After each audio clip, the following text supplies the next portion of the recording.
Olá, uma ótima tarde a você. Começa agora mais uma edição do Agricultura BR, a segunda desta quinta-feira, dia 1º de agosto.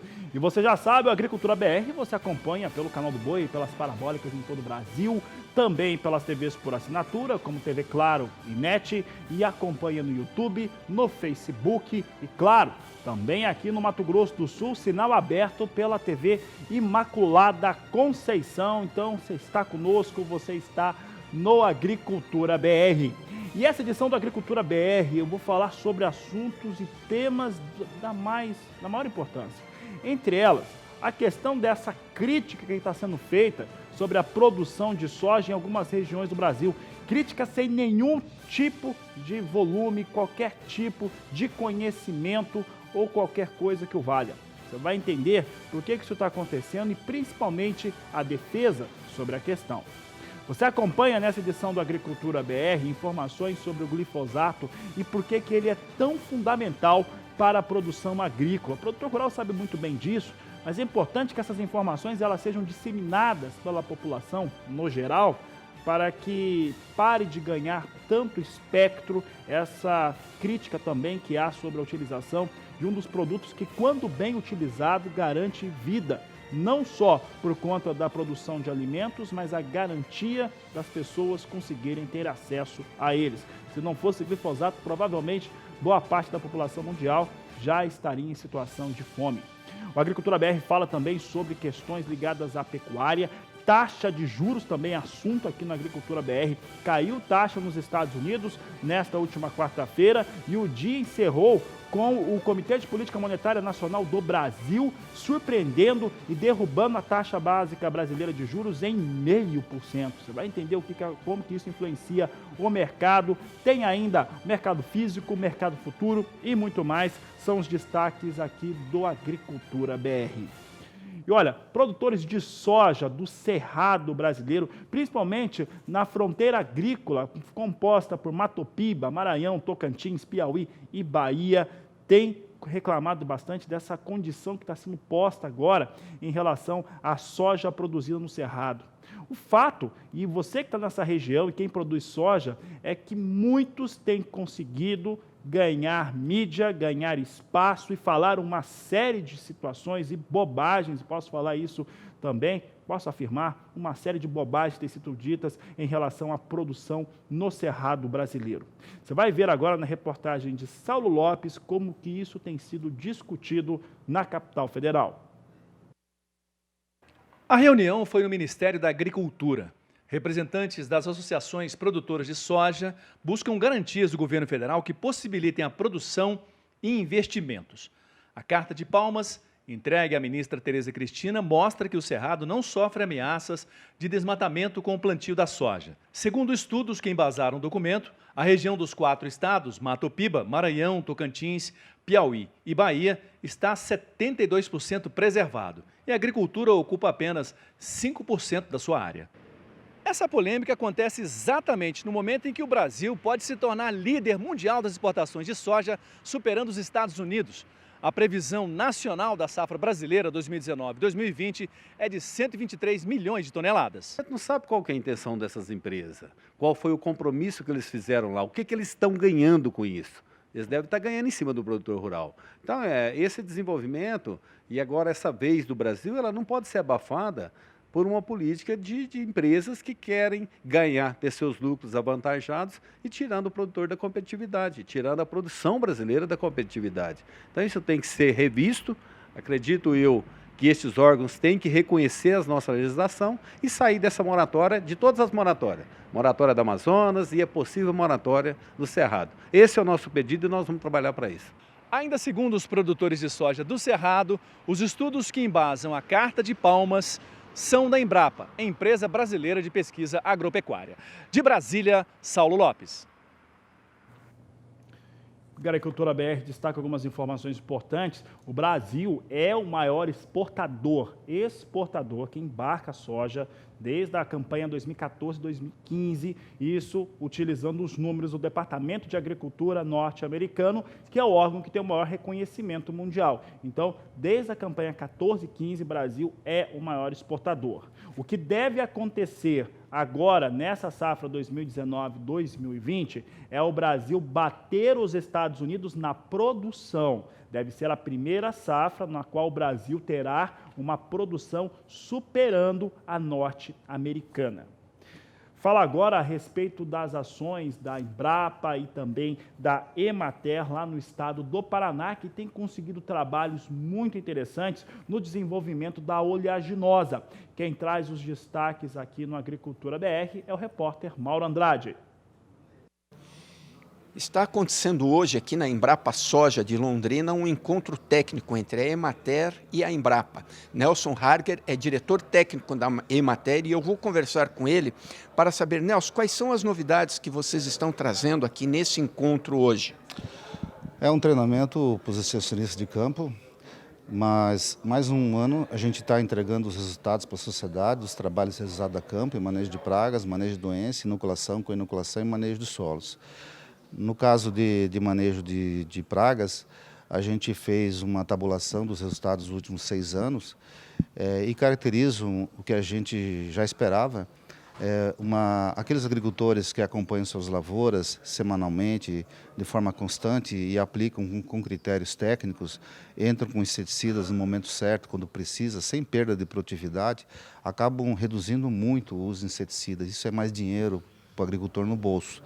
A nossa redução em 6 anos foi exatamente 50% de redução. Nos últimos 3 anos, quase chegou a 55% de redução. Então, isso é significativo. Mas, no caso de uso de inseticidas na soja, o mais interessante é que, quando você monitora, você acaba não entrando muito afobado, muito no início da cultura, porque o agricultor sempre acha que vai ter perda se a lagarta comer um pouquinho da folha. Isso está claro pela pesquisa que não acontece. Então, o agricultor tem entrado mais tarde com a primeira aplicação. E isso é de forma significativa. Enquanto na média do estado se entra com a primeira aplicação em torno dos 40 dias depois que a soja germinou, essas áreas monitoradas, a entrada está próxima aos 70 dias. Nós temos um ganho de 30 dias a mais. Considerando que o ciclo da cultura da soja são 125 dias, isso é muito significativo. Hoje nós estamos tendo essa polêmica do meio urbano, achando que o meio rural utiliza muito agrotóxico. Isso é pertinente? É uma discussão complicada, porque realmente o Brasil é o que mais consome químicos no mundo, mas nós temos uma área agrícola enorme, nós estamos numa condição de clima tropical, mas se a gente for analisar consumo por hectare ou consumo por tonelada de grãos produzida, nós estamos longe de ser o primeiro colocado. Normalmente, os países europeus estão bem na frente de nós. Inglaterra consome 9 vezes mais produto por hectare do que o Brasil, Japão mais do que isso. E lá eles têm uma condição de clima frio, ou seja, neve, condição frio, menos problemas com pragas. Então, essa notícia vem só nessa linha de que a gente usa de forma excessiva. E o que a gente discute muito é o seguinte, não é quantas moléculas você tem na prateleira para o agricultor usar, porque se ele tem mais moléculas, até com o mesmo princípio ativo, que são os genéricos, ele vai ter produtos mais baratos. Nós temos que discutir o uso, como se usa campo, com que critério se usa, com uso responsável, e é isso que nós estamos fazendo. Apresentando propostas de trabalhos a campo que leva a uso responsável, que leva, inclusive, a redução no uso, simplesmente por critério técnico. Não tem nenhuma questão ideológica, a favor, contra. Vamos usar quando precisa, nós somos um grande produtor de alimentos para o mundo, proteínas, né? Seja na forma processada, em carnes, ou seja, a exportação de soja. E o que nós precisamos é produzir. E uma cultura em escala, que nem soja, existe muita dificuldade de você fazer uma produção orgânica. Então, a gente vai depender do agrotóxico, mas quando usar, vamos usar com critério.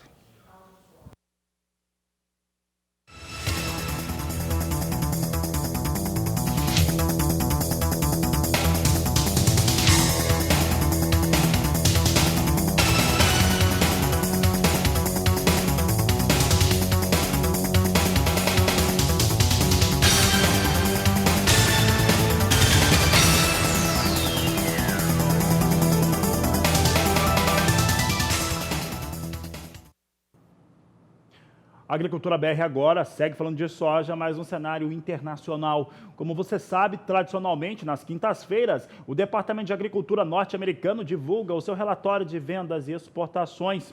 O relatório desta quinta-feira trouxe números gerais de venda na ordem de 444 mil toneladas de soja, sendo a maior parte dela com entrega comprometida na safra nova 2019-2020. Vamos ver na tela como é que vem os números, então, para a soja norte-americana de vendas. 143.100 toneladas vendidas para entrega na campanha 18-19, na 19-20, 305.500 toneladas, de acordo com os números apresentados na manhã desta quinta-feira, é o que o Agricultura BR destaca para você. Fala agora a respeito dos números e também dos negócios com soja em Chicago, que deu uma derretida nesta última quarta-feira, acabou cedendo bastante. Vamos saber como é que vem os números agora com soja em Chicago. A queda continua livre e continua forte. Posições aqui perdendo 5 pontos neste momento. A posição de agosto, $8,58 mais 4 bushel. Setembro, $8,64. Novembro, $8,76 mais 2. Janeiro, $8,90 neste momento por bushel. Os negócios aqui refletem duas situações muito específicas. Uma delas é aquilo que nós já sabemos e que a previsão do tempo já garante. Há uma melhora do tempo sobre as regiões produtoras no meio-oeste norte-americana. A segunda é que a 12ª rodada, vamos chamar assim, de conversas entre os representantes dos Estados Unidos e também da China, o mercado acredita que não vai dar em nada, e aí os números refletem. Ontem refletiu quase de 16 a 17 pontos de queda, e agora uma queda de 5 pontos que nós estamos vendo, afastando as posições do piso de $9, já não é remunerador para o público ou o produtor norte-americano. É o destaque de agora no Agricultura BR. Vamos saber como é que está a moeda norte-americana? Dólar comercial aqui na tela, vamos saber como é que está o dólar aqui no Brasil. R$ 3,82 mais 5, sobe 0,20%. Olha o dólar disparando, né? O dólar ontem fechava lá na casa dos 3,81, hoje vem a R$ 3,82. Isso acontece ali no rastro do taxas de juros mais baixas aí em importantes países. Eu vou destacar dois. Estados Unidos, como era de se esperar, reduziu o Banco Central norte-americano a taxa de juros dentro daquilo que já tinha dito, já tinha falado, que já era público e notório. A diferença é que aparentemente não deu indicativo que volta a baixar essas taxas, contrariando mais uma vez o presidente norte-americano Donald Trump.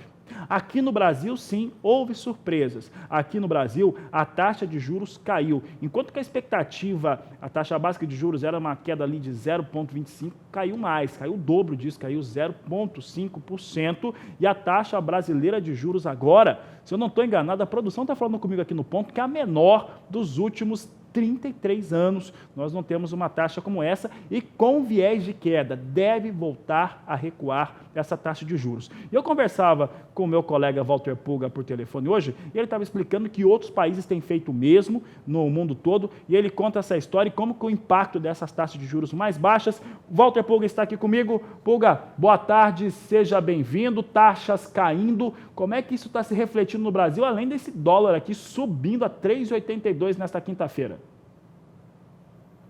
Boa tarde a você, boa tarde a todos. De fato, o dólar sobe. E o dólar sobe porque o chairman do Banco Central dos Estados Unidos, do Federal Reserve, ao anunciar o corte de 0,25 ponto percentual na taxa básica de juros lá, que agora nos Estados Unidos está entre 2% e 2,25% ao ano, ele disse que não deve continuar baixando a taxa de juros mais adiante, não. Aliás, ele sinalizou que não há expectativa de continuidade dessa baixa de juros lá, ou seja, nós não teremos juros mais baixos além desse, pelo menos é o que se interpreta do que ele disse. Lógico, isso trouxe uma valorização para o dólar no mercado internacional, na medida em que continuidade de taxas de juros mais baixas nos Estados Unidos indicariam uma saída de dólares dos Estados Unidos rumo aos países, notadamente os países emergentes. Bom, diante disso, o dólar que se estava precificado, como se diz no jargão do mercado, na faixa de 3,79, né? Chegava até 13,75, voltou a subir. Voltou a subir frente ao real e frente a outras moedas também. Agora, lógico, isso não agradou o presidente dos Estados Unidos, Donald Trump, você lembrou muito bem, ele desejava uma taxa de juros mais baixa do que essa que foi anunciada ontem pelo Federal Reserve. Mas há, de fato, um movimento em todo o mercado financeiro internacional com vistas a reduzir a taxa de juros, porque a redução da atividade econômica em todo o mundo precisa de estímulos. E há um consenso entre dirigentes de bancos centrais e a taxa de juros tende a baixar. Aqui no Brasil, o Conselho de Política Monetária já anunciou ontem uma redução de 0,50 pontos percentuais na taxa básica de juros. Estamos aí agora com 6% de taxa de juros, considerando aí a taxa Selic, né? Taxa de juros de referência. E diante disso, o que ocorre? Aqui no Brasil, assim que foi anunciada essa redução da taxa Selic, que era esperada na faixa de 0,25% mais, avançou mais, o recuo foi de 0,50 ponto percentual, houve já anúncio de alguns bancos brasileiros de redução de taxa de juros. Ou seja, Banco do Brasil reduziu taxa de juros para crédito imobiliário, para crédito também de pessoas físicas, cheque especial e até capital de giro, e pessoas jurídicas também. E o Banco Itaú também já anunciou uma redução, o custo do dinheiro cai na medida em que a taxa básica de juros também recua. Agora, essa queda de juros nos Estados Unidos é um sinal positivo para o Brasil, viu? Vale lembrar que essa movimentação no mercado financeiro internacional também já foi anunciada por bancos centrais da União Europeia, Austrália, Nova Zelândia. O Chile também reduziu a taxa básica de juros, Rússia, Índia e Turquia, entre outros países. Na verdade, todos esses países respondem a uma desaceleração da economia global e tentam aumentar a liquidez do mercado. Isso pode ser bom para o Brasil, segundo o Silvio Campos, da Tendência Consultoria. Ele disse que o quadro de desaceleração é melhor para países emergentes. Lógico, há também alguns riscos relevantes, como uma eventual deterioração aí mais acentuada da atividade econômica em todo o mundo, a possibilidade das bolsas, hoje em patamares mais altos, começarem a uma correção, né? Mas o fato é que isso é bom. E não é apenas o Silvio Campos que concorda com isso não, viu, Fabiano? O estrategista-chefe da Modal Mais, o Felipe Sichel, ele também vê como mais vantajoso para o Brasil o cenário de acomodação monetária lá nos Estados Unidos, embora também faça suas ponderações sobre estabilidade econômica mundial necessária para manter o crescimento dos países emergentes. Bom, temos bancos no Brasil já com proposta de redução de taxa de juros, portanto o custo do dinheiro vai cair. Esse é o resultado desse movimento global. O dólar, como nós vimos, cai para a faixa de R$ 3,82, ou melhor, sobe para R$ 3,82, sobe agora 0,13%, 0,14%. Portanto, já era de se esperar, isso ocorreu ontem e ocorre hoje novamente. Mas não há uma explosão na valorização do dólar, nada que mude drasticamente o que já tínhamos visto recentemente. Lógico, esperamos o dólar abaixo de 3,80. Enquanto isso, o que ocorre com a Bolsa ontem teve um ajuste negativo à espera dessa decisão do Federal Reserve e do Banco Central Brasileiro, né? Neste momento, a Bolsa opera mais ou menos ali com recuperação, lógico, mais ou menos na faixa de 103.500 pontos, agora 103.561 pontos, a alta é de 1,72%. E por que a Bolsa está subindo? Porque depois da baixa de ontem, há mesmo uma recuperação. E o destaque hoje são ações do JBS. Agora há pouco as ações do JBS subiam quase 8,5%, Fabiano. Nesse momento sobem 8%, 9%, já vai variando aí com uma alta acentuada, né?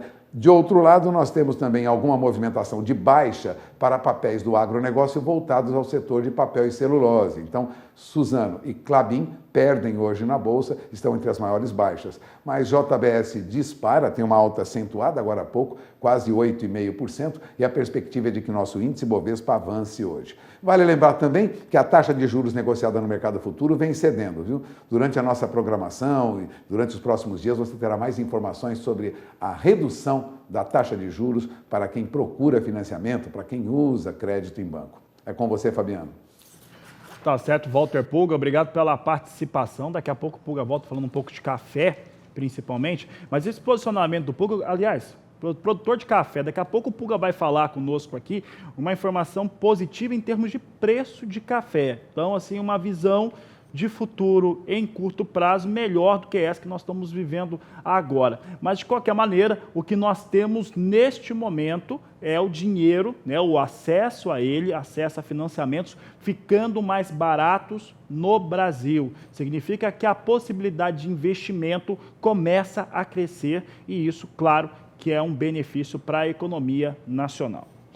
Fala agora a respeito de como que vem os números para a soja negociada em alguns dos principais portos do país. Eu destaco o Porto de Santos e Paranaguá, com os nossos parceiros da Grãos Corretora. Nós temos aqui Porto de Santos com referência aqui no valor a R$ 79,50 a saca, na paridade. Paranaguá, R$ 79,00 a saca de 60 quilos neste dia 1º de agosto. Soja em Chicago caiu? Caiu. Entretanto, o dólar deu uma disparada. Fechava 3,81 ontem, está 3,82 hoje. Isso dá suporte para os preços com soja, que vai se aproximando de novo da marca de R$ 80,00 a saca de 60 quilos. A Agricultura BR vai para o intervalo comercial. Daqui a pouco eu vou falar sobre alguns tipos de doença que atingem os animais, atingem os bovinos e que precisam ser cuidados. Você vai ter dicas importantes por aqui. Falo também do mercado do milho. Vamos saber como é que estão as negociações com milho aqui no país, entre outros números, é o que você acompanha comigo aqui no Agricultura BR, depois do intervalo.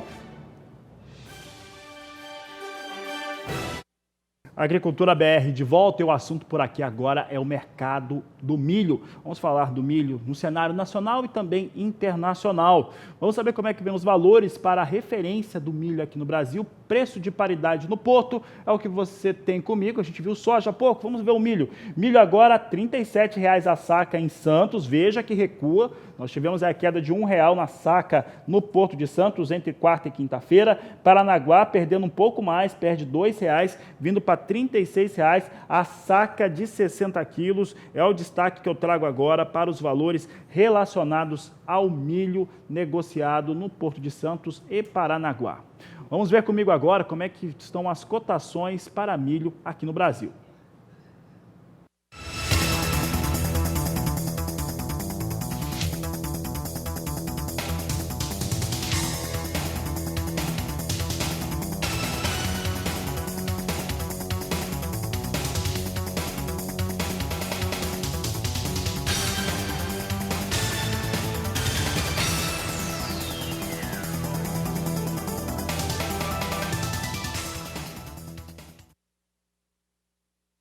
Olha, vamos saber agora como é que tem os números para milho negociado na Bolsa de Chicago, os números apresentados pelo Departamento de Agricultura norte-americano na manhã desta quinta-feira não foram lá muito favoráveis, mais uma vez. Nós temos aqui milho em Chicago recuando, mas recuando pouco nesta quinta-feira, mas o suficiente para trazer a posição de mais curto prazo abaixo da marca de $4, o piso de $4. Setembro, $3,98 o bushel. Dezembro, $4, 7 centes mais 2. Março de 2020, $4, 17 centes mais 6 por bushel, enquanto que a posição de maio é negociada a $4, 23 centes mais 4 por bushel. São os negócios que trazemos agora com milho na Bolsa de Chicago.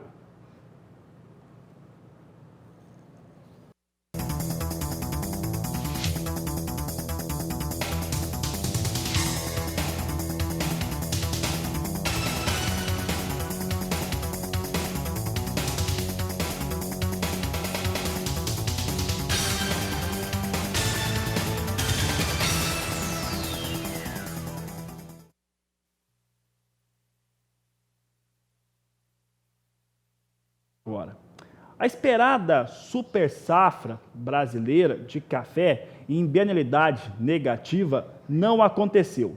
Os problemas climáticos acabaram superando, não impedindo que se tivesse uma produção dentro daquilo que estava se esperando de início. Com isso, há uma expectativa, e já estamos colhendo café já há algum tempo, de que café de melhor qualidade, café com grãos maiores, fique mais raro. E isso faz com que numa expectativa até de curto prazo,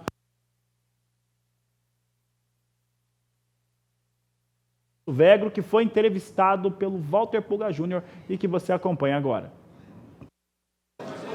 Celso, se falava numa grande produção de café no Brasil este ano, mas isso não aconteceu, né? Exatamente.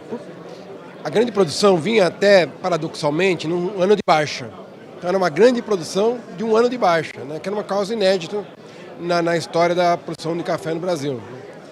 Mas os resultados que têm aparecido agora, já que a colheita mais de 2/3 já concluída, você tem um resultado inferior daquela expectativa inicialmente prevista. Os tais 58, 59 milhões de sacas. A gente acredita que pode haver perdas de até 10% por dois fatores, Pulga. Primeiro, a menor tamanho dos grãos, né? A safra é muito irregular, né? Os florados foram muito irregulares, os frutos ficaram muito irregulares e isso está tendo consequências agora. Tivemos um veranico altas temperaturas entre dezembro e janeiro, que também vieram a prejudicar o enchimento desses grãos. Então nós estamos tendo um rendimento abaixo do esperado. Alguns imaginavam que aquele café que estava no chão pudesse compensar esse menor rendimento colhido diretamente das plantas, o que também não tem sido comprovado. Então, provavelmente, nós vamos ter uma quebra acima de 5% dessa estimativa inicialmente de 59 milhões de sacas. Vamos ter um abaixamento nessa previsão inicial da Conab quando vier o número final da safra. Essa redução na safra pode trazer algum avanço nos preços? Porque o café ainda, considerando base em Nova York, patina em $1 por libra-peso. Essa é uma pergunta interessante, por quê? Antes de detectar-se essa diminuição na oferta, na dimensão da safra brasileira, o que está se percebendo é que a qualidade caiu muito. Então o reflexo do preço está vindo pela qualidade. Os produtos de melhor qualidade estão sendo disputadíssimos no mercado. E isso naturalmente impulsiona o preço do cereja descascado, do bourbon, dos cafés de melhor bebida. Então já temos aí um viés de alta para esse produto. Lembre-se, porque nós fizemos quase 8 milhões de sacas de cafés especiais no ano passado. Não é pouca produção, né? Então esses cafés estão aí e devem ser beneficiados já por essa escassez. Efetivamente, o que nós vamos ter é o seguinte: aqueles tais de 5 milhões de sacas de incremento de estoques que poderíamos ter com uma safra de 59 milhões de sacas do Brasil, isso vai cair e provavelmente vai começar a pressionar o consumo de estoques. Quer dizer, isso deve vir para um déficit de 3 milhões de sacas para daqui a um ano. Então, esse movimento de excedente formação de estoques virá para consumo de estoques ao longo dos próximos 12 meses é um fator de alavancagem de preço. Mas é difícil prever como o mercado internacional reagirá. Os estoques mundiais ainda estão muito altos? Então, tivemos 2 anos de acúmulo de estoques. Vamos entrar agora, se confirmar essa quebra, como a gente tem percebido no Brasil, vamos ter uma virada uma inflexão nesse acúmulo de estoques para um movimento de consumo de estoque, chegando a um ponto de uma diminuição de 3 milhões frente aos patamares atuais, confirmado uma quebra de 10% no Brasil. Tudo isso a ver ainda. Esse número que eu estou imaginando, que é o que a gente está observando, pelos dados que têm vindo do campo. Então a ideia é que esse preço pode ter uma viragem ao longo dos próximos 12 meses em função de uma inversão de acúmulos de estoques para consumo de estoques e, pelo lado, alavancagem pelo lado da qualidade. Também é um fator que pressiona preço, a busca os contratos certificados com cafés padronizados no contrato C, que tem uma qualidade superior, que estão sendo difíceis de serem honrados devido à escassez do produto.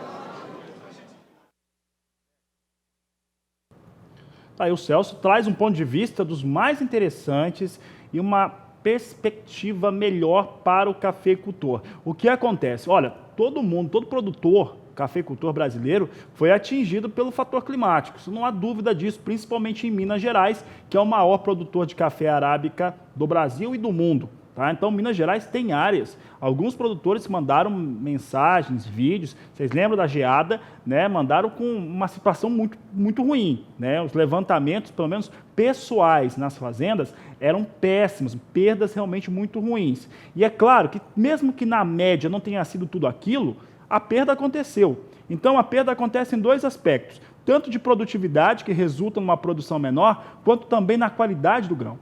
Então, essa da qualidade do grão é o que deve fazer se elevar um pouco o preço do café. Vamos saber agora como é que vem o café sendo negociado em Nova York. Lembrando que Nova York não se influencia apenas por clima, por menor produção, por qualidade mais baixa. Se influencia também pelo dólar. O dólar está valorizando no Brasil. Vamos ver como é que vem o café agora? Café arábica em Nova York perde de 2,35 até 2,65. Essa queda aqui, a minha produção está dizendo que está muito mais próxima a ser atrelada ao dólar forte no Brasil do que qualquer outro elemento. Então é o seguinte, dólar subiu, então o preço da saca de café em real fica maior, então eles têm aqui um certo acerto. Apesar de muita gente dizer que isso não acontece, é o que está acontecendo hoje. Posição de setembro vem a 97 centes mais 30 libra-peso. Dezembro, $1 mais 75 libra-peso. Março, $1, 4 centes mais 40 libra-peso. E maio, $1, 6 centes mais 75 por libra-peso. São os negócios que tenho agora com café arábica na Bolsa de Nova York.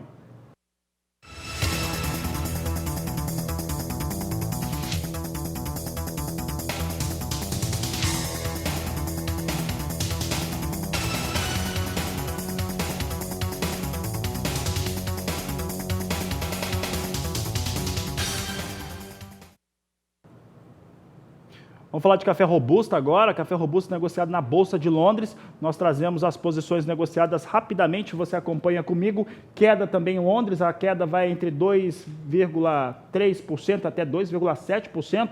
Setembro vai negociando a $1.304 a tonelada, novembro $1.331 por tonelada, janeiro $1.360, março $1.389 por tonelada. No caso do café robusta, a argumentação para esses negócios estarem cedendo dia a dia é outro. Ali é a entrada de uma safra cheia do Vietnã. O Vietnã é o maior produtor da variedade robusta e aí está entrando essa safra. Claro que o preço cede. Não há mais negócios no curto prazo na marca de $1.400 por tonelada na Bolsa de Londres.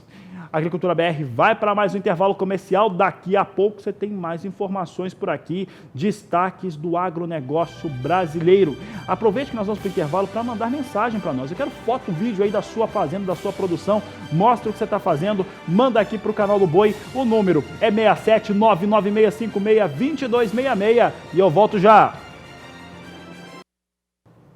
A Agricultura BR fala agora sobre um tema extremamente sério para a produção agrícola do Brasil e, por que não dizer, para a alimentação no mundo todo. Eu falo da utilização do glifosato. Ora, é claro que a utilização de qualquer tipo de composto, de molécula química, tem que ser utilizada com observação sobre aquilo que o fabricante ele indica. E se você tiver o exagero, claro que isso pode ter alguma geração de problema. Mas no Brasil, uma crítica tem sido feita de uma maneira sem fundamentação, sem base científica, muito mais por paixão do que por qualquer outro motivo. O que tem se dito? Que o glifosato pode causar mal à população, que pode causar mal ao produtor e assim por diante. O glifosato, utilizado de maneira correta, ele garante uma produção livre de ataques de uma série de pragas, de problemas que podem atingir a lavoura e garante que a população tenha uma alimentação adequada, que se tenha produção e aí isso vai refletir tanto na cadeia agrícola quanto na cadeia do complexo carnes. E esse é um fato importante. Utilizando direito, isso não causa problema. Nós vamos ver agora uma reportagem da Annelise Nicolodi. Ela conversou com alguns especialistas lá no estado do Rio Grande do Sul para mostrar, e essa reportagem, eu sei que tem amigos, que tem família, que não são da área agro, isso é muito importante que chegue essa informação a quem não é do agro. Então, daqui a pouco, o programa vai acabar, ela vai para o YouTube. Manda o link para o seu amigo. Acompanhe a reportagem de Annelise Nicolodi. O uso do glifosato na produção de alimentos em todo o mundo tem gerado grandes discussões e levantado muitas polêmicas em diversos setores da sociedade. Sobre esse assunto, eu converso agora com o José Domingos Teixeira, ele que é da AproSoja. Zé, tem como produzir alimentos sem usar o glifosato? Vamos olhar o histórico dessa molécula a nível mundial e vamos falar primeiro da grande contribuição que ela deu até agora. E aí nós vamos fazer um paralelo rapidinho sobre essa possível ação de quem quer que seja. Quando descoberta em 1974, ela chega no território brasileiro, principalmente com uma primeira participação no auxiliado à grande tecnologia do plantio direto, que era diminuir a gradagem, a aragem e principalmente o nosso grande vilão, erosão. O glifosato chega com amplo espectro de ação, principalmente sobre plantas daninhas perenes, dicotiledôneas e também gramíneas, e faz com que a gente consolide, ele seja o nosso guardião do plantio direto associado com o conhecimento do produtor. Depois disso a gente evolui e chega na década de 90, final da década de 90, graças ao auxílio dessa molécula na biotecnologia. E essa biotecnologia nos dá o direito do desperdício. E quando esse desperdício acontece, é porque a biotecnologia contribui de maneira sustentável na produção de alimentos mundial, e aí o glifosato passa a ser, então, uma molécula amplamente utilizada na biotecnologia. Passa-se a década de 90 e nós chegamos no ano de 2016. Então nós andamos praticamente 45 anos desde o seu lançamento, e aí começam as grandes discussões, principalmente na saúde humana desse produto, e por consequência a gente tem o nosso grande inimigo da saúde humana, que é o câncer, aliado em algumas fontes de pesquisa linkados ao uso excessivo de glifosato, e esquecemos que o glifosato ajudou a matar a fome de muita gente. Dito isso, Nelise, como engenheiro agrônomo e com responsabilidade no que a gente diz, é muito difícil nós encontrar hoje parâmetros sustentáveis aonde a gente vá criminalizar a molécula do glifosato. Por exemplo, nós podemos criminalizar qualquer ação humana, quer seja de trânsito, quer seja de estresse, quer seja de depressão, quer seja de dependência química ou alcoólica, um malefício maior para a humanidade do que o glifosato. Então, é insustentável nós tirarmos essa ferramenta dos nossos manejos, e dentro da ciência agronômica nós estamos trabalhando muito efetivos para manter essa ferramenta importante de produção, porque isso impacta não só nós produtores, mas principalmente na refeição que você vai fazer amanhã de manhã. Então, nós temos subsídios da ciência, subsídios do campo e principalmente do meio ambiente, aonde a molécula do glifosato ela não deve ser proibida, tampouco trocada por alguma outra. Se nós formos para um leque de opções, a gente pergunta: a sociedade entende que nós devemos usar mais 2,4-D ou gramoxone? Ou ainda temos a opção da fome, e essa fome ela não é legal para ninguém. Pois é, Zé, a gente teve alguns episódios, né, da questão aí do glifosato ter contaminado outras culturas, né, como por exemplo a uva, a maçã. Vocês, as entidades, têm acompanhado de perto, têm feito alguma movimentação em relação a isso? Evidentemente que todas as culturas são importantes, não é só as grandes culturas de larga escala que são importantes. Nós entendemos que realmente existe aí uma reeducação do setor para as tecnologias de aplicações. E dentro das tecnologias de aplicações, sim, entra a engenharia da agronomia, entra a parte técnica e entra uma questão de obediência. Ninguém sabe tudo na vida, ninguém sabe tudo na agricultura, mas é fundamental que o produtor se aproxime do seu engenheiro agrônomo, se aproxime das entidades e se aproxime principalmente da informação e mude para a gente não ficar apenas como vilão. A nossa entidade, todas as entidades estão acompanhando de perto aqueles movimentos que realmente tem como dar um parecer e uma relevância, que não sejam movimentos ideológicos, que não sejam o não por não, que não sejam o do prejuízo, mas que sejam do bem comum.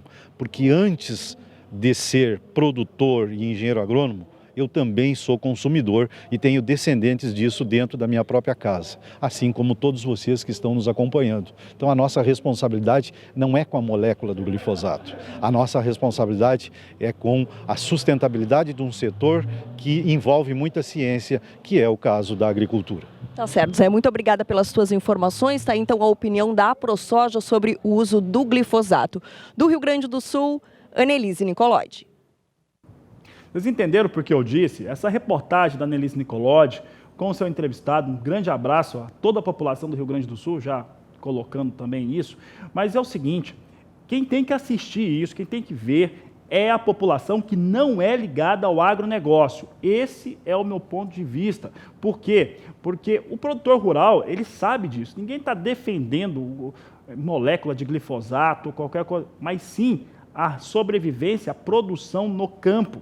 E é a produção no campo que, quando bem utilizado, essa molécula ou qualquer outra, que faz com que a população toda ela consiga se alimentar. Ela consiga fazer a aquisição desses produtos, claro que não é de graça, compra e se alimenta. Então, é essa mensagem que tem que chegar ao público em geral, por isso que eu estou dando aí essa instrução, de certo modo. Sei que tem amigos que não são do setor do agro, pega o link lá, entra no canal do Bom YouTube, pega o link, copia e manda para os seus amigos. É esse entendimento que a população precisa ter. É um entendimento de bem utilizado, isso garante que o Brasil cresça e que a produção aconteça e todo mundo se alimente. Bom, eu vou falar agora com o Adriano Barzotto. Adriano Barzotto é presidente da AproSoja no estado de Goiás. Olha só, nesta última quarta-feira foi assinado aquele protocolo da Ferrovia Norte-Sul. Essa Ferrovia Norte-Sul é algo que está sendo esperado há muito tempo, tem se buscado isso, é uma solicitação antiga não só da produção do estado de Goiás, mas também de toda a população. É por isso que eu converso agora com o presidente da AproSoja Goiana, Adriano Barzotto, participa conosco. Adriano, um prazer falar contigo aqui no Agricultura BR e, como eu disse, há muito tempo se espera isso. Isso vai fazer com que o escoamento, a logística no estado de Goiás ganhe alternativas e com isso fique mais competitiva também. Adriano, o que isso representa para o estado de Goiás? Boa tarde. Boa tarde, amigos do canal do Boi. Nós ontem tivemos aqui no estado de Goiás a assinatura do termo de concessão da Ferrovia Norte-Sul, há muito tempo aguardado pelos goianos e também pelo país como um todo, já que a concepção dessa ferrovia para que ela atravesse o nosso país, seja a espinha dorsal do nosso país na questão ferroviária. Então, após 32 anos de construção, com muito sacrifício, com muitos escândalos no meio dessa obra, nós finalmente conseguimos fazer, então, a assinatura com a Rumo Logística. O estado de Goiás, então, está de parabéns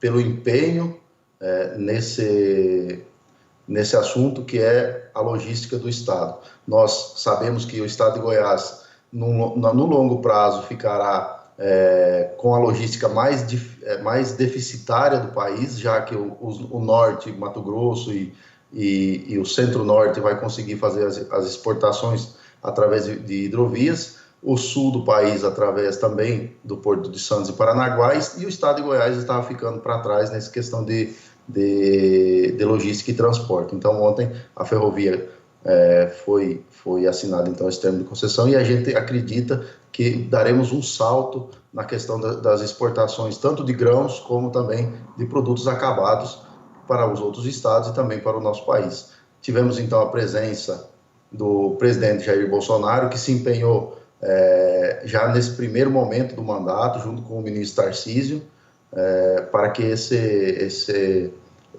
tão aguardado momento chegasse rapidamente, após, então, 7 meses aí de governo.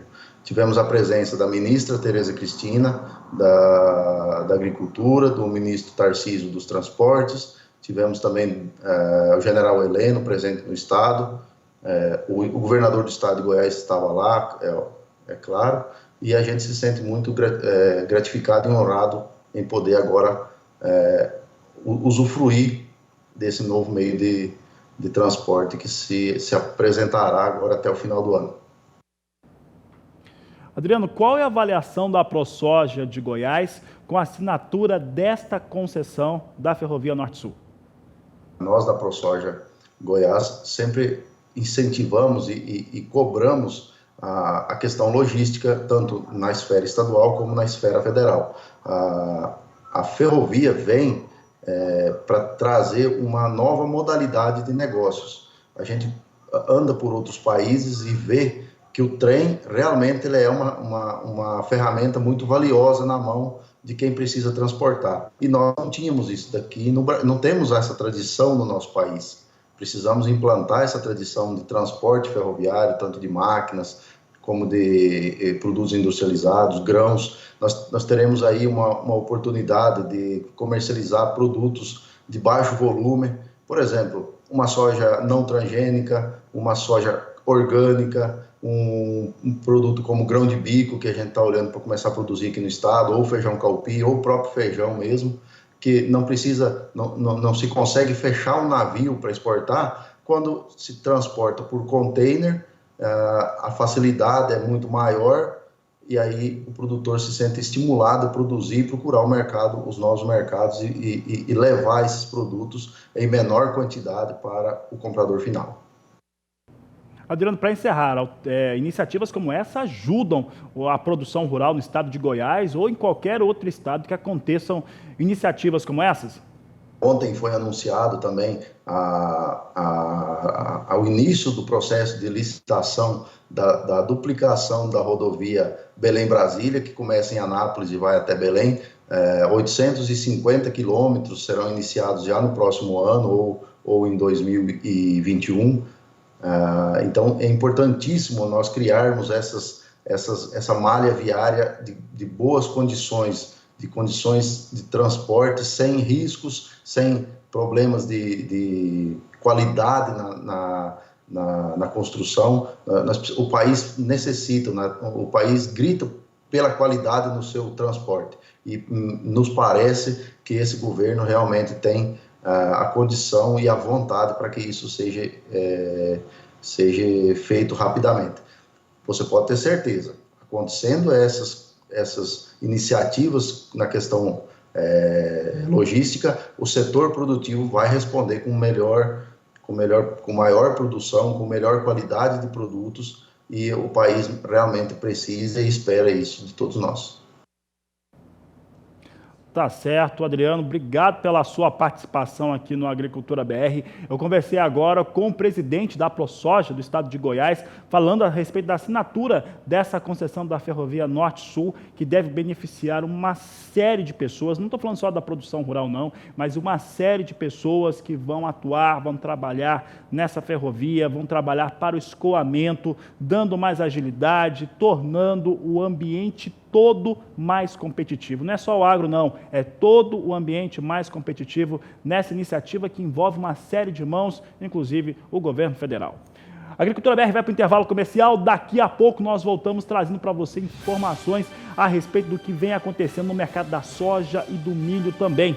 Você pode participar conosco aqui pelo WhatsApp, no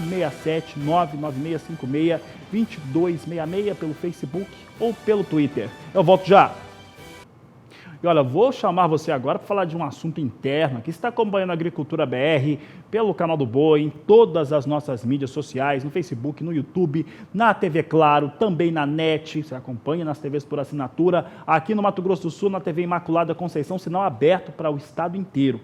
Mas olha só, o que eu vou chamar a atenção agora é para a nossa nova programação que começa hoje, 1º de agosto. Olha só o que nós temos de mudança. Primeiro, a terceira edição do Agricultura BR vai ser um pouco mais cedo, então a gente se vê mais cedo. Nós vamos agora começar a edição do Agricultura BR às 16 horas. Então, atenção, às 16 horas, Agricultura BR, terceira edição, informações de mercado, ali o começo do fechamento, você acompanha a partir das 16 horas, no horário de Brasília, canal do Boi, trazendo alterações para você. E aí, o que nós temos? Nós temos mais pecuária para você. Mais pecuária, literalmente. Mais pecuária começa às 16h30, a partir deste dia 1º de agosto, nesta quinta-feira. Então, fique atento à nossa programação, sempre informações, notícias e destaques importantes para você. Mais Pecuária trazendo aí também uma série de informações do mercado da pecuária, notícias que são importantes, que influenciam o pecuarista, e os principais eventos do Brasil estão aqui no canal do Boi, estão no Mais Pecuária. Então, fique conosco, programação alterada, começando então a nossa parte jornalística aqui no canal do Boi, mais cedo a partir de hoje, a partir das 16 horas, terceira edição da Agricultura BR, 16h30, o Mais Pecuária. Vamos falar agora a respeito de como que os dados, as informações, elas podem fazer com que se tenha, dentro de um agronegócio mais digital, mais moderno, algo que faça com que se tenha mais convicções para a tomada de decisão. Por exemplo, quando você tem uma tomada de informações melhor, você tem alguns serviços mais baratos, como, por exemplo, o seguro rural. É disso que nós vamos falar agora, nessa entrevista realizada durante a AgroTools, que foi visitada pelo meu colega Walter Puga Júnior. Tecnologia pode reduzir custo de financiamento e custo de seguro rural? Muito. A partir de agora, o mundo digital proporcionou aquilo que era o imponderável, aquilo que ninguém sabia medir, no seu risco correto. E com isso ele pode precificar de uma maneira assertiva, trazendo os produtos que o produtor precisa para deixar de correr riscos que não deveria, que não estão intrínsecos à sua atividade, que são um imponderável, através de acessar produtos de seguro, hedge do preço das commodities em relação aos seus custos de produção, e com isso fazer aquilo que ele sabe fazer, que é produzir. Então ele vai produzir com um custo mais baixo e com a assertividade de que o imponderável não é problema dele, é problema dos serviços financeiros. E a tecnologia AgroTools faz com que o produto financeiro venha agora para ajudar a produção a crescer mais rapidamente e atrair recursos de outros países que vão poder, bancos internacionais, investidores que queiram olhar para o campo brasileiro e falar, agora eu quero. Agora eu quero porque eu entendo o perfil de risco e o produtor valente brasileiro, ele já é muito bom em produzir, mas não tem como adivinhar o que vai acontecer no imponderável.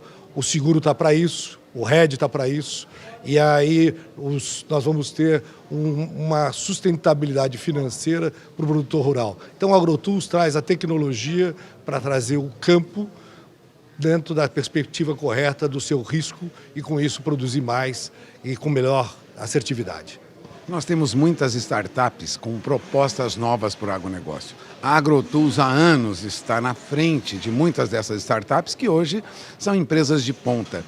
Eu pergunto, o agronegócio ainda tem um campo vasto para a entrada da tecnologia? Muito. Hoje nós somos já veteranos, né? Nós somos a primeira agtech fora da porteira. A agtech que olha para o ecossistema e traz aquilo que é mais importante para o produtor. Não digo que a produção não é importante, mas de vez em quando é mais importante você pensar onde dói mais no bolso. E acessar capital é difícil, você não está com equilíbrio financeiro e sustentável na tua produção, traz essa segurança. A tecnologia que a AgroTools traz é unir o território à agenda do negócio. E aí, unindo isso, ela faz com que o produtor se posicione adequadamente, podendo ter a informação que mude a percepção de risco do que ele faz. Mudando a percepção de risco, ele se coloca com algo diferente. Ele se coloca com algo diferente em relação à forma de acessar não só os aspectos de capital, e de mitigadores de risco, mas também de mostrar que ele produz de uma maneira adequada. Ele sai de trás da moita e mostra que ele não é um desmatador, que ele não tem trabalho escravo, que ele produz com sustentabilidade, que ele é diferente. E aí o produto dele fica diferente. Aquilo que sai da propriedade dele tem um posicionamento diferente. E é assim que o produtor tem que cada vez mais se posicionar, e é assim que o país tem que se posicionar para o resto dos seus concorrentes internacionais.